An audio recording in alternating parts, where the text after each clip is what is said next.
Welcome or welcome back. This is Pairs Well with Knitting. I'm Jennifer, and this is a knitting podcast all about knitting, yarn adventures, and travel. Thank you very much for joining me today. So excited you're here and so excited to be sharing a traditional style podcast. We're going to be looking at finished objects today, whips, and no acquisitions because we have many yarny adventures coming up in the near future. So we are holding off on that. All right, let's get into this. I'm going to be sharing, first of all, with what I'm wearing. This is classified as well as one of my finished objects. This is the Tulip sweater, and this sweater is a gorgeous, simple raglan design by Melody Hoffmann. I have been on a bit of a Melody Hoffmann ride lately and really finding joy in knitting her patterns. If you recall, I've knit two of her Wild Posy Flora edition, and it was from that fantastic fit. I felt that I was really inspired to continue knitting some of her patterns, and so I did. I paired this gorgeous yarn that I'm going to get into with the Tulip sweater. This is the adult version, or perhaps it's a women's version of the sweater. There's also a junior version, and it couldn't have been simpler and has a huge element of fun at the bottom. So I'll talk about the yarn first. We'll get into the sweater. We'll talk about the mods. All right, so the yarn is a Canadian yarn. It's 100% Canadian wool. I purchased it from the Heidi Wulfraat studio. This is out in Mahone Bay in Nova Scotia when the love of my life and I were doing a road trip, one of two this year, and had the absolute delight of trekking around her studio. I'm slightly diverging, but I feel like this is owed. Her studio has fantastic fabric. If you are a sewist or quilter, it would be your absolute delight to be there. And she also hosts a good chunk of yarn, some commercial, some not, a lot of Canadian and hand dyed by herself. This is the Aran weight Canadian wool that she carries in a neon pink colorway. Didn't have a specific name, but it was an absolute joy to work with. This yarn, I think, as well as the joy of being Canadian based, which I find thrilling to use local yarn. It was really lovely to work with on the hands, very rustic, of course, which is my jam. But as well, it had a huge stretch factor, like a high elasticity that allowed, I think, the knitting experience to be so lovely and really easy to work with, having that stretchy factor. I find when yarns, especially plant-based fibers, do not have the elasticity in them, I find they're just harder on my hands. They're not, for me, as pleasant to work with. So this yarn knocked it out of the park for me. In the end, still keeping on the yarn, I purchased 4 skeins of this yarn. The yarn is, I have it in front of me, the ball band right here. The yarn is 200 yards or 201 meters for 100 grams. So, I mean, this got me through easily the Tulip sweater in my size. We'll now talk about the sweater, the design, all the goodies that go with it. So I knit the first size, and I did get gauge again following the 2024 knitting intentions. I did not have this sweater in my brain ready to go with this yarn. This was not the full, work backwards kind of thing. I very much was a responsible knitter, produced a gauge swatch, and then according to the gauge swatch, chose a pattern. I felt very responsible, and it turned out for the best. I knit this, the body using a US 7 needle and ribbed with a US 6 to get the gauge of the pattern. The gauge of pattern was 17 centimeters per, 17 stitches per 10 centimeters. And this was good. I was off to the races.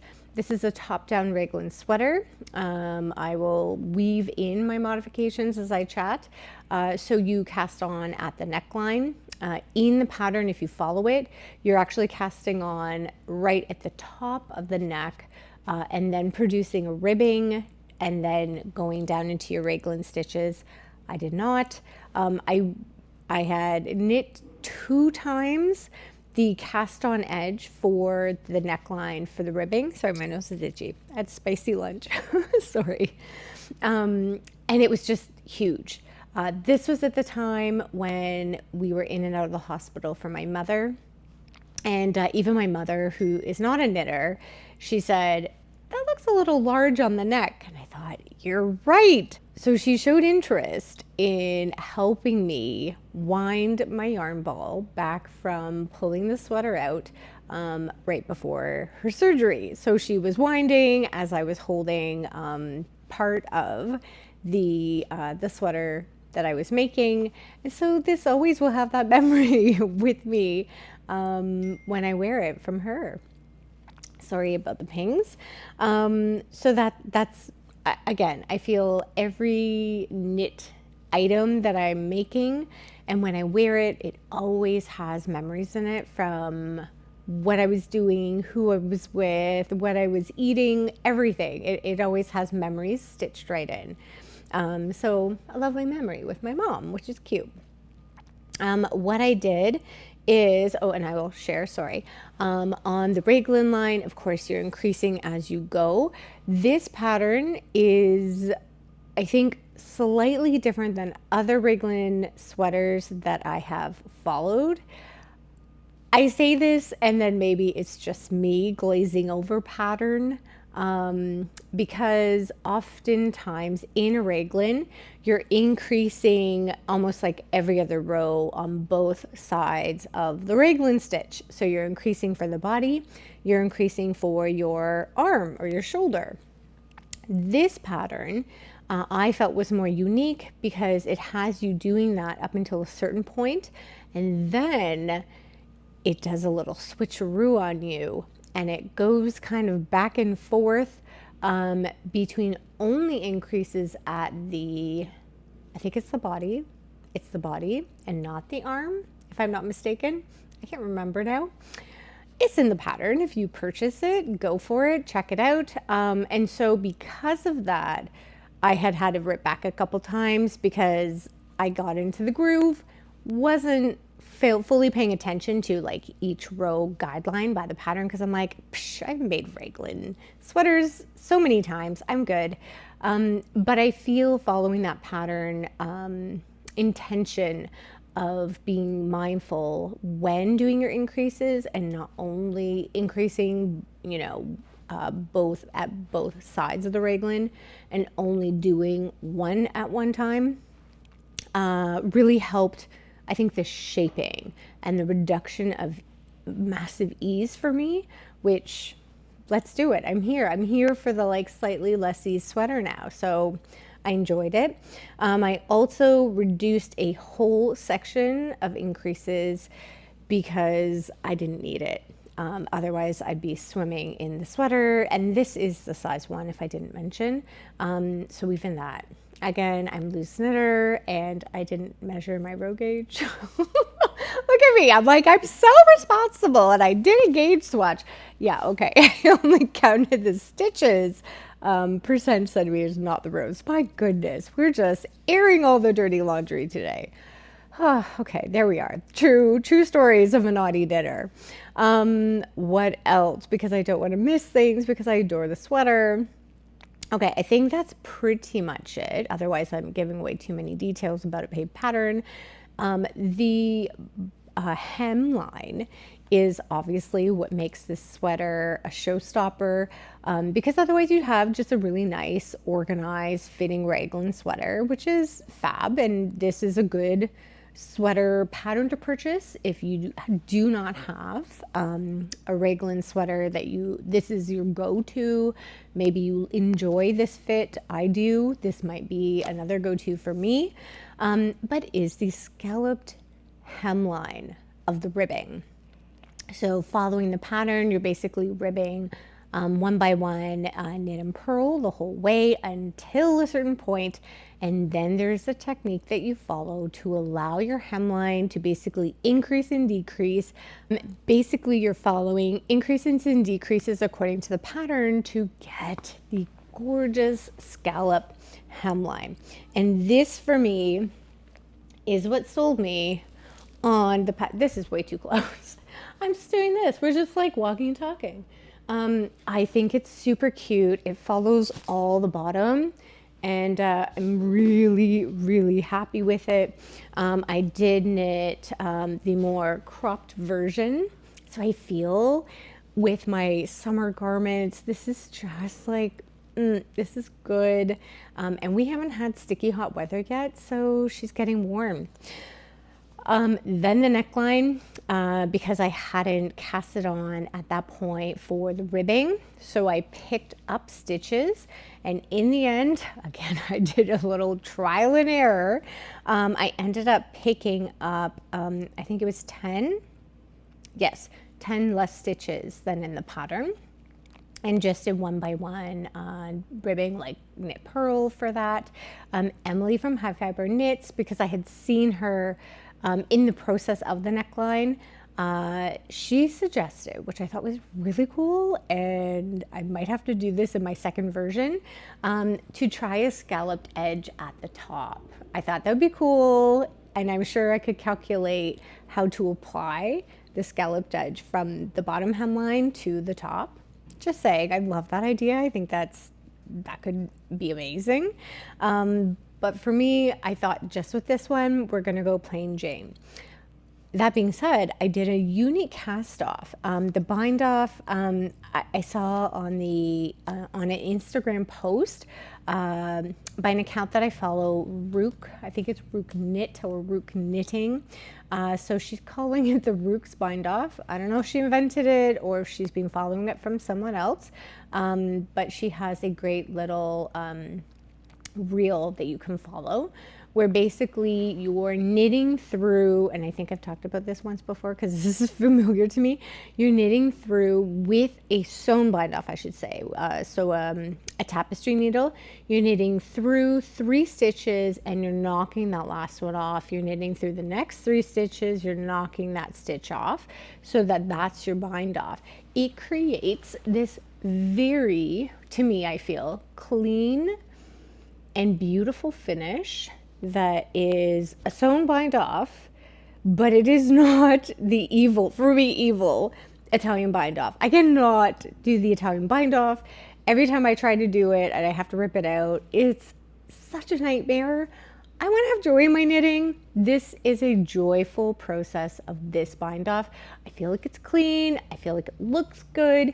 And as well, I think the way that I was doing it with my tapestry needle, I felt like I had a lot of control over the tension or how tight I was pulling through my needle to make, the cinching in of my stitches, if that makes sense, to make it like nice and clean.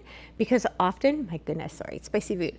Often when I cast off, I do have to I feel reef on my my yarn to get, even in pattern, like here, I did in pattern on here to get this nice and clean. Otherwise it'll flare out, which not my jam, probably not yours either. So I really highly suggest the Rook sewn bind off.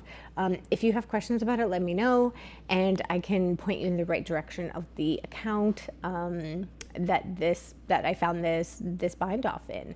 I just think it's so good. I'm really happy with it, and it was easy. I mean, all the things. And yeah, anyway, I think that's it in a nutshell. And this will not be the last time that I do that method of binding off, because it was just easy, efficient, it looks good. And I didn't even say, boop, boop, boop, she's a stretchy one. So, I mean, this probably could have all kinds of applications on it. Love it. New techniques. Okay, so in general, that's a tulip sweater. It's Tulip Pullover by Melody Hoffmann. I think it's fantastic. Originally, side note, it was written with unspun in mind. So this might not be the last tulip for this girl. I do see other tulips in my future. And, you know, maybe with unspun, coming crazy. But I'm pretty excited about having a good, well-designed sweater. So hurrah, yay, yay! Pressing on to the next finished object, also another yay factor. I have completed, cast on and completed, I think I cast on before, the Sophie Scarf. I will talk about the yarn, I will talk about the pattern, I will talk about my mods. People are obsessed with these. I have made a number of shawls, so I guess slightly want to be obsessed. Let's face it, this is a petite knit pattern. We know now there are many other patterns outside of petite knit that have something similar to this effect with an I-cord edging, the garter stitch as a scarf or shawl. Great. If you're interested, check out other videos. I have to say, I'm saying it, petite knit is petite knit for a reason. People love the patterns. There are reasons the patterns are phenomenally popular. The designs, the structure, the fit, everything. It's just easy. It's just a pleasure to produce and to wear. I mean, come on. They have 1 million followers for a reason. I'm one of them. You're probably one of them. Let's just enjoy it. So the yarn. I'm going to talk about the yarn. The yarn is a Scottish yarn that I have fallen deeply in love with. I know this is Bruna from the Knitting Loft. This is her absolute favorite. This might be one of my new faves. This is the Gilpin. I do not know how to say this. Gilpin yarn. This is the Lalland DK. I'll try to show you the ball band. I'll do a little this action. And even the ball band, cute, like we're liking it. So it's a DK weight yarn. It is fairly stringy, if I can say. It's not plied tightly, if that makes sense. So there's 2 strands. It's tucked away. I'm sorry, I'm not getting the yarn. I just organized my yarn for like the 10th time, so I'm leaving it tucked away. If you saw how it was all sorted in my closet, you'd understand, so apologies. So it does split a bit as you're knitting. Didn't bother me. So I don't know if splitting is a major factor for you of enjoyment or not. And I was told that this yarn blooms up beautifully. So I gave it a whirl. I also, the story behind this knit was one of the Sunday knitters that attends the Knitting Loft. They do like a knit circle, knit chat, all that on Sundays. If you haven't gone in the area or find yourself in Toronto, you get your bottom there because it's a good time. She was saying she was in a bit of a knitting rut. So we were talking about, you know, like, what are you going to do? What are you going to cast on? So she would say, oh, this yarn is Bruna's favorite. I'd like to try it. I don't think she had tried it before. Maybe she had. She had done a sweater. My goodness, look at me. But she's like, loved it. So she wanted to like rekindle that love. So we went over. She showed me of course. I'm like, okay, this girl's got to get some. It is a red. Here. Yeah, there. Can you see? Kind of. It's a red with like a pink twist in it. So it's like 1 strand or 1.5 strands of red with like a little pink twist. I mean, there's that alone. I'm like, sold. We're done. It's called Flame, the color, if you're interested. I might have to do a whole garment in this. It's just great. Super light. So I don't actually know, I didn't do the research, but it feels like it would be a woolen spun, not worsted, because it is so light. It's my guess. I think it has to be. Yes, I'm just looking at the ball band quickly, but it does not say. Of course, so there we are.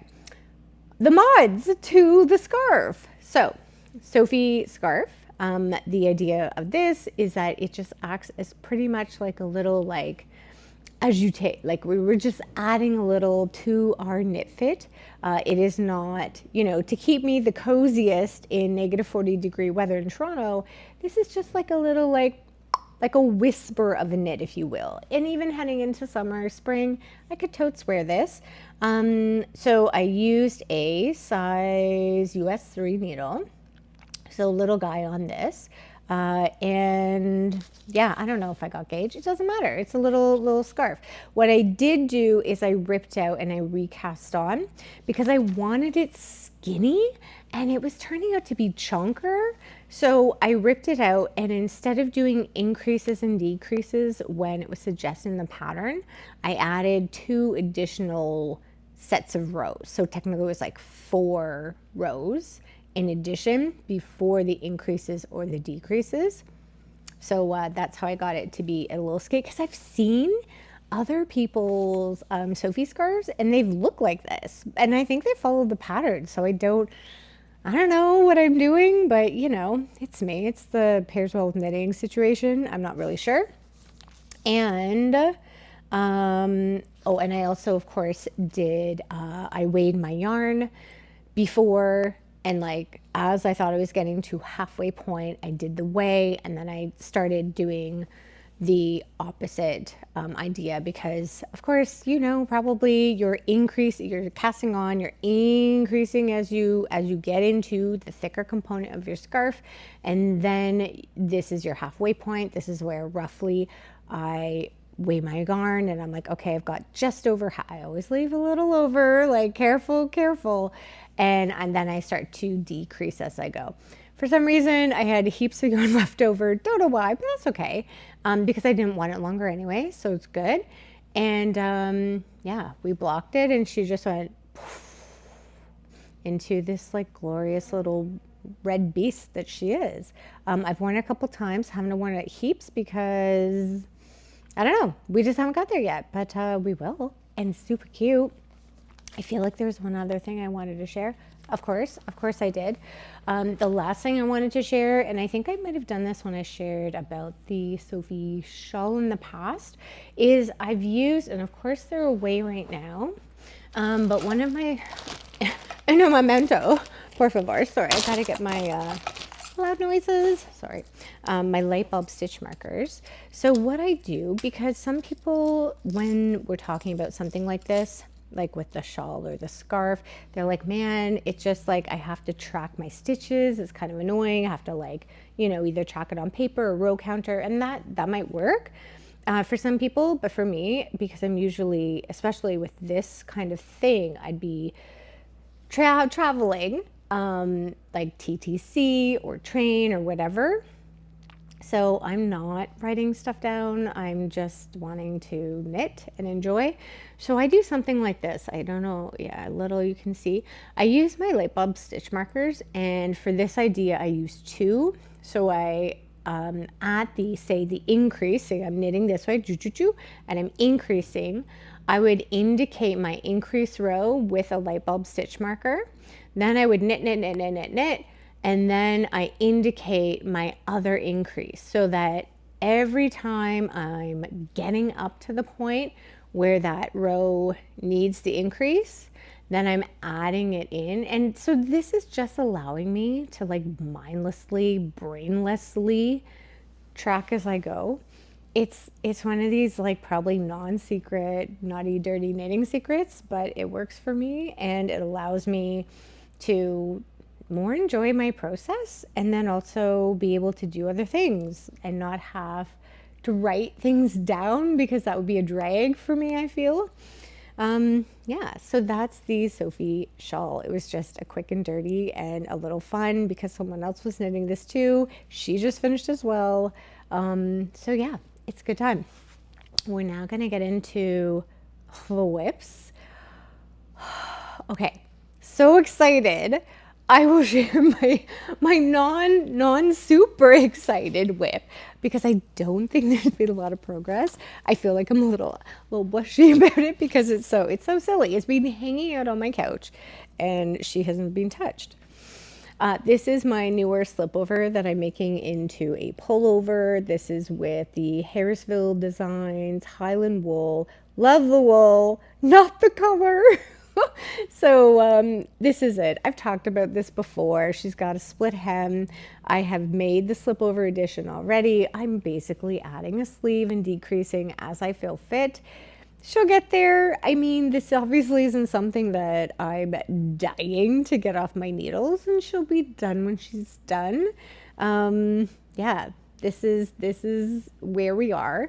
A little tidbit for you to potentially help you as well is that I actually, that's why I'm going to talk about it. On the sleeve here, I've got all these little like, these aren't even stitch markers. These are my safety pins. This was from my mom's house, I think. So I've attached a bunch of safety pins to the first indication of my decreases for my sleeve shaping. And I attached a few of them so that when I'm out and about, or honest to gosh, I know you're going to be like, whoa.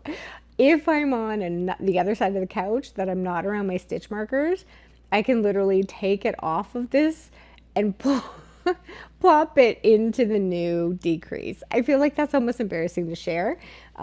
Perhaps, you know, I don't consider myself a lazy person. I consider myself efficient. That is an efficient tip. This also allows me, if I'm taking this in the car at the last minute, if we're driving somewhere, I don't have to think about it. I can just go whoop and it comes with me, and then I already am set to go. And then I don't have to look back and figure out where did I increase, because that's a pain. So far, look at me with all the tips and tricks today. That's the newer slipover that will become a pullover in the Harrisville Designs Highland wool.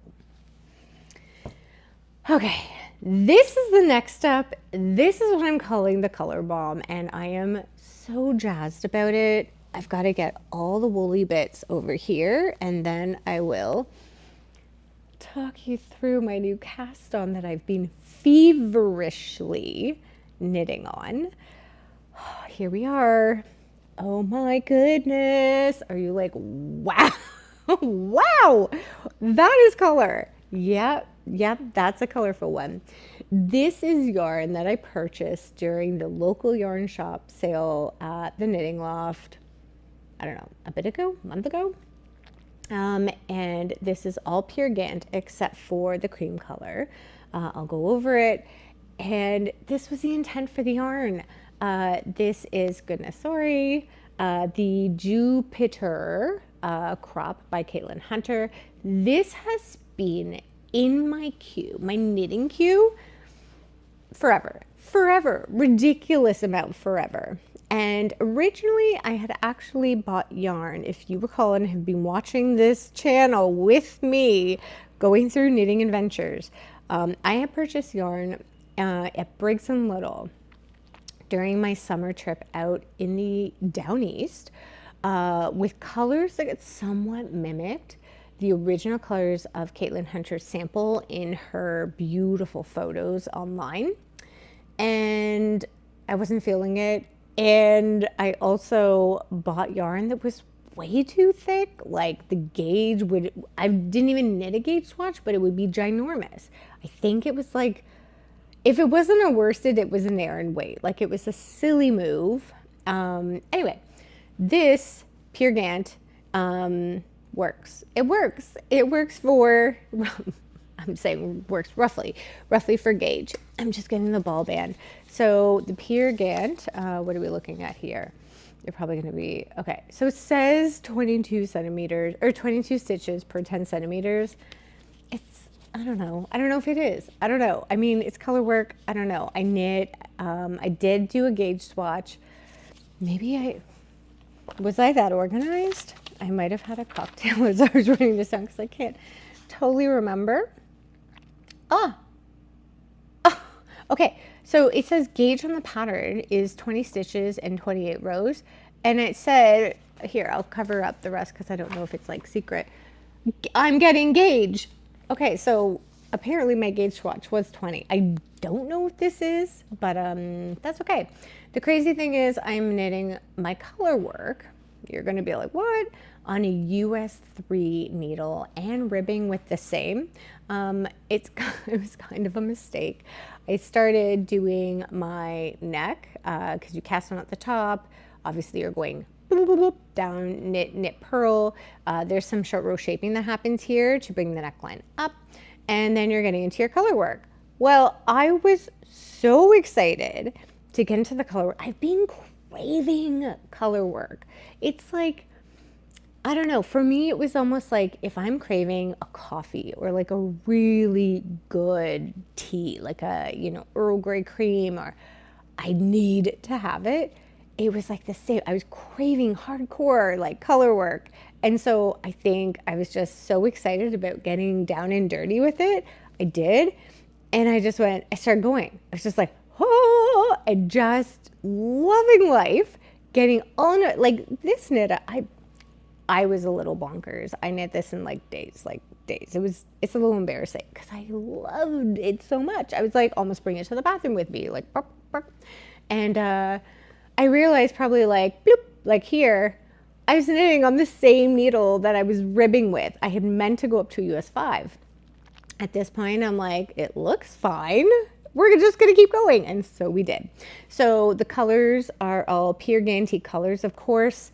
But the cream is a fluffy guide. This is not Peer Gynt. This I'm like, oh, this is like a scrappy yarn project. The fluffy stuff is Borstet alpaca. This is a brushed alpaca from the same brand, Sandnes Garn. And I had it in my stash. I had knit the Sunday sweater by Petite knit in it and had like a chunk left. There it is. And so I'm like, oh, scrappy, we're going to justify, you know, buying all the extra yarn so we can use this. I mean, this is how the knitter brain works. So it's been just a sheer delight, of course, because, you know, I think I'm learning that perhaps like my measurements, which I've never taken around like my armpit, is ridiculously short. I don't know, or maybe it's because I'm not super well endowed. I'm not sure, but I find always in here at the armpit, I need my yoke. I always need to make it shorter than the recommended pattern or amount. So I'm doing the size 1 with the Jupiter crop, pretty much getting gauge, and I had to reduce the yoke pattern, and I'll show you how much.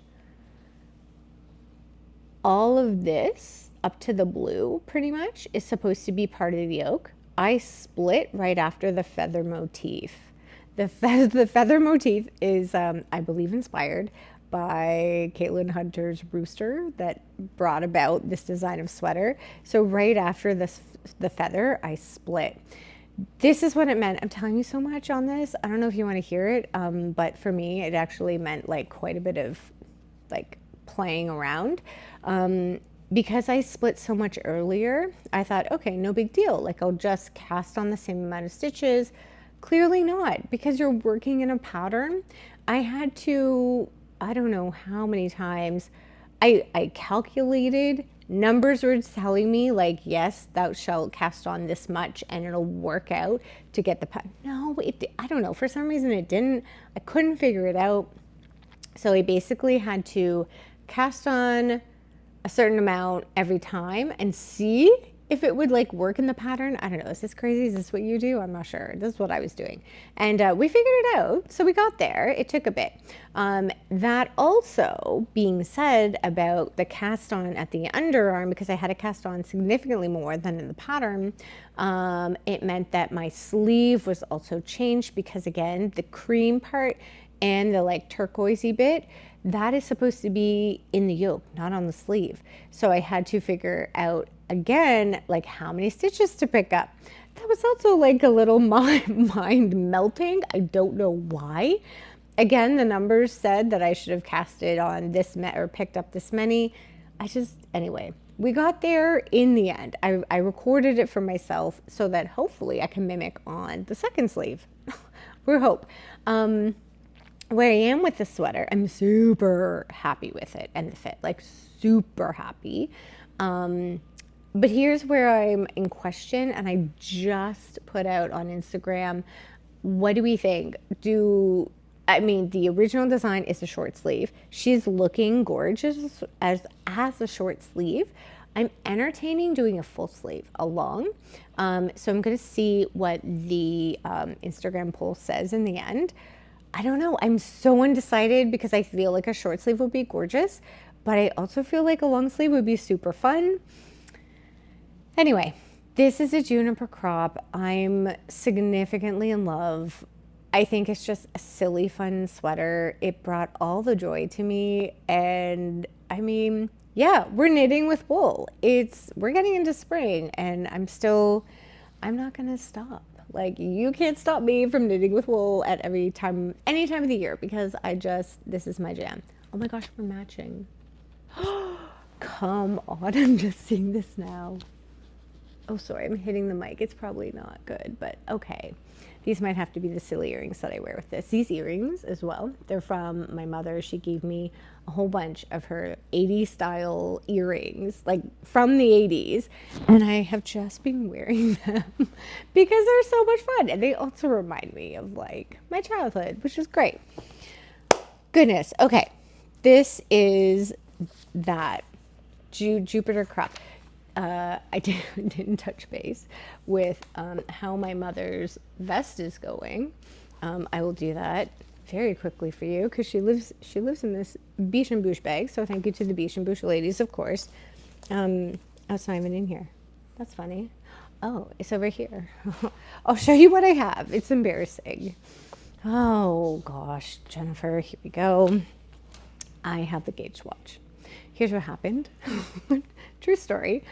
I was excited about all the colors. I had to cast on. I had to cast on with a color. Then, so silly.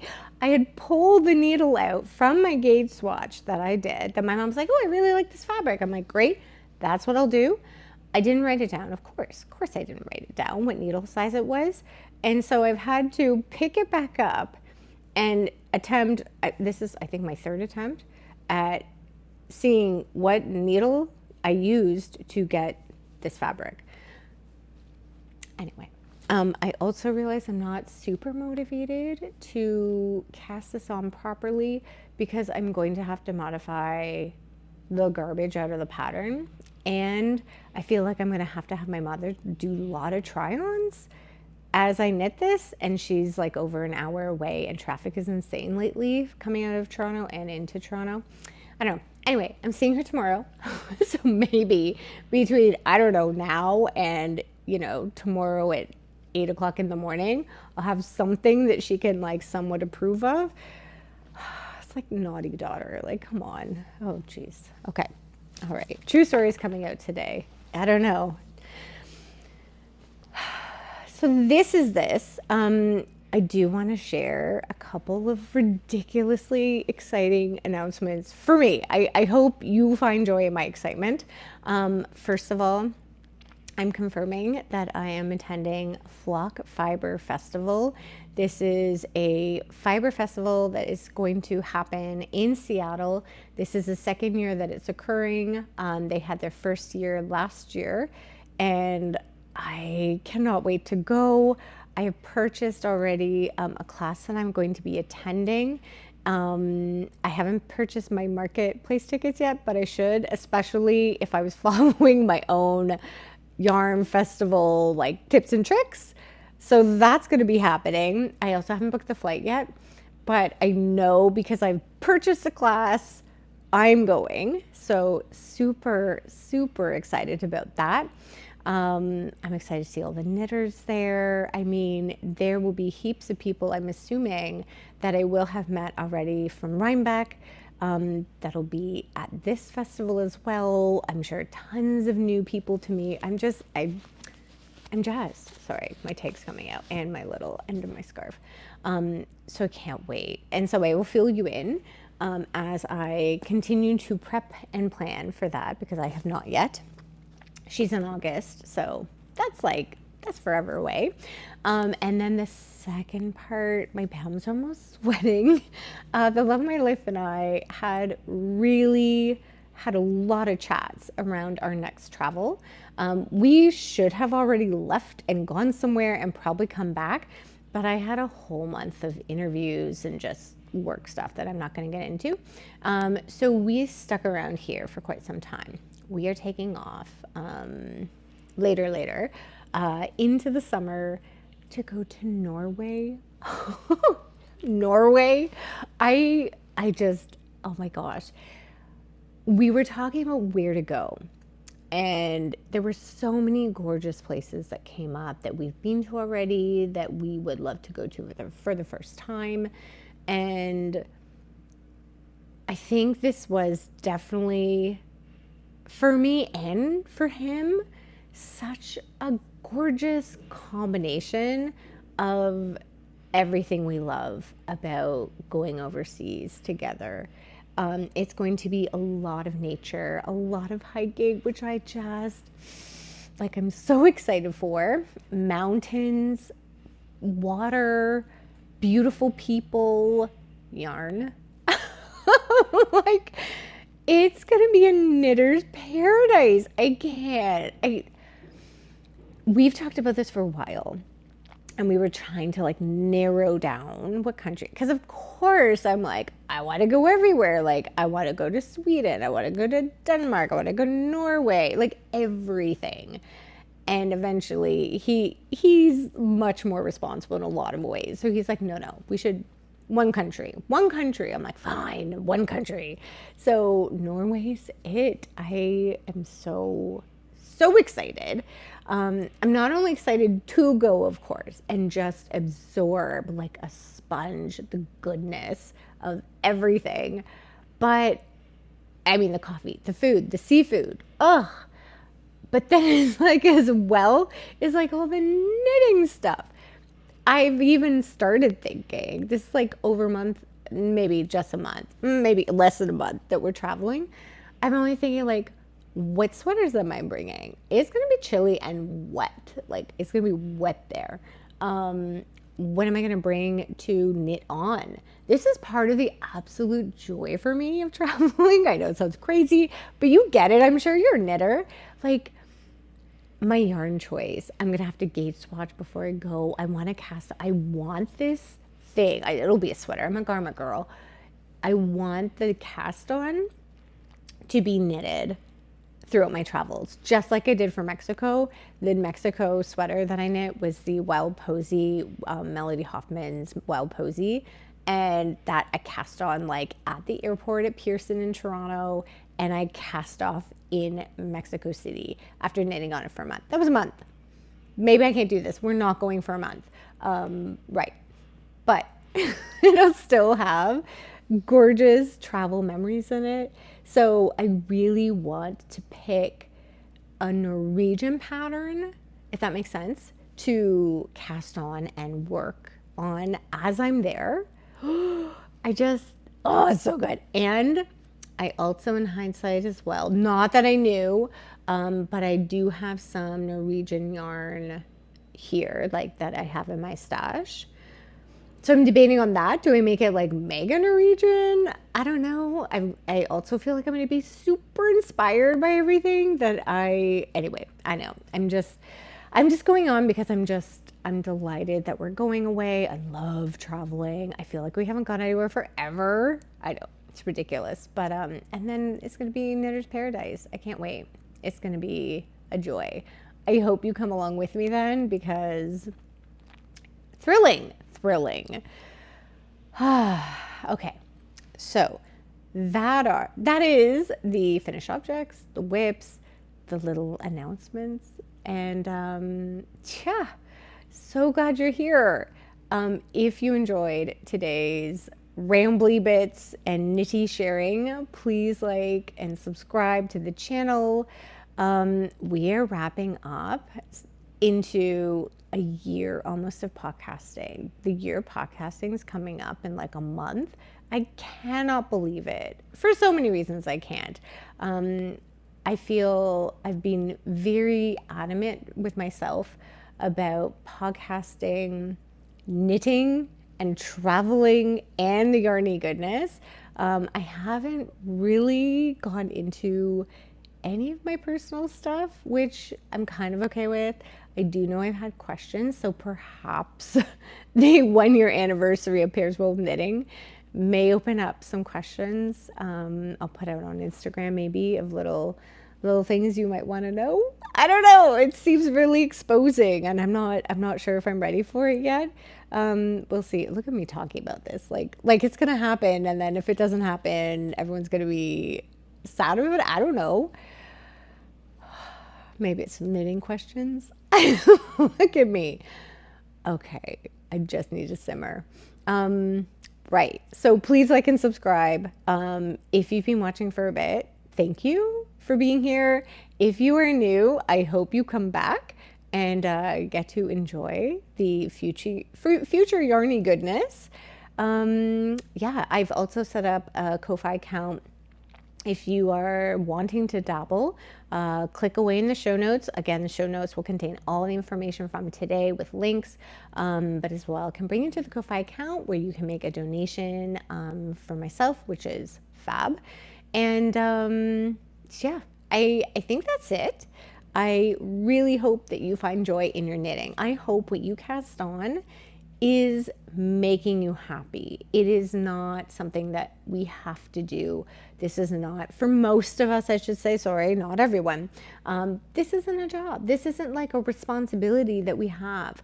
This is a surplus of joy that we get to partake in by our own choice. And hopefully you're casting on things that are bringing you, you know, happiness and joy, that you're having a good time as your little hands are busy there doing your knitting. And then of course, happiness when you get to wear your knitting in the end. Yes. I promise I didn't even have a second coffee today, but it feels like I did. All right. Wishing you great joy in your knitting today. And until next time.